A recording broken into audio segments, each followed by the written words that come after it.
শুক্রবার পূর্ব বর্ধমানের গলসি 2 নম্বর ব্লক কংগ্রেসের সভাপতি অসীম কুমার দত্তের নেতৃত্বে সন্ধ্যায় গলসি কংগ্রেস কার্যালয়ের সামনে এক বিশেষ সভার আয়োজন করা হয়।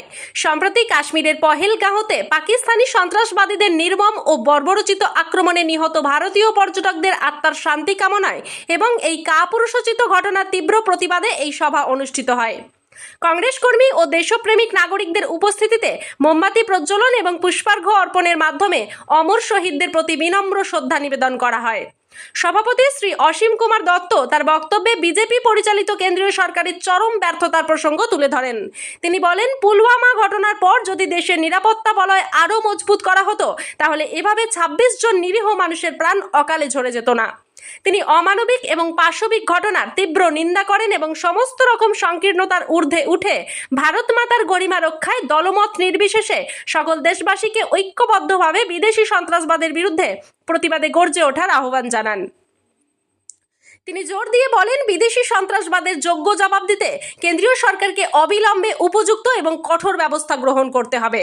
তিনি উল্লেখ করেন, সর্বভারতীয় জাতীয় কংগ্রেস ইতিমধ্যেই সর্বদলীয় বৈঠকে অংশগ্রহণ করে দ্বিধাহীন ভাষায় সন্ত্রাসবাদের বিরুদ্ধে সোচ্চার হয়ে প্রতিবাদ জানিয়েছে এবং কেন্দ্রীয় সরকারের পাশে থাকার অঙ্গীকার করেছে।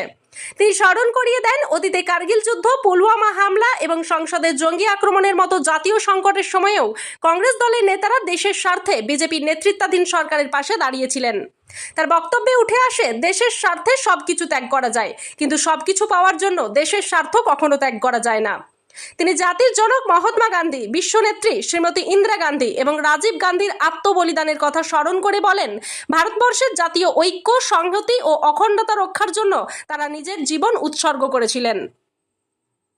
গলসি থেকে আজাহার উদ্দিনের রিপোর্ট, সোজা কথা নিউজ, পূর্ব বর্ধমান।